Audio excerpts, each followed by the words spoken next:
قصة صغيرة. سأل الملك الوزير: لماذا أجد أن خادمي سعيدا أكثر مني في حياته وهو لا يملك شيئا، وأنا الملك لدي كل شيء ومتكدر المزاج؟ فقال له الوزير: جرب معه قاعدة 99. فقال الملك: وما هي قاعدة 99؟ قال الوزير: ضع 99 دينارا في صرة عند بابه في الليل، واكتب على الصرة 100 دينار هدية لك، واطرق بابه وانظر ماذا سيحدث. فعل الملك ما قاله الوزير، فأخذ الخادم الصرة، فلما عدها قال: لابد أن الدينار الباقي وقع في الخارج. فخرج هو وأهل بيته كلهم يفتشون، وذهب الليل كله وهم يفتشون.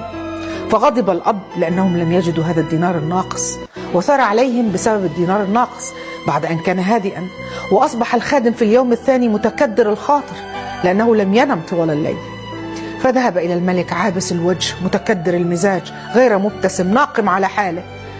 فعلم الملك ما معنى 99، إننا ننسى 99 نعمة التي وهبنا الله إياها، ونقضي حياتنا كلها نبحث عن نعمة مفقودة، نبحث عن ما لم يقدره الله لنا ومنعه عنا لحكمة لا نعلمها، ونكدر أنفسنا وننسى ما نحن فيه من نعم.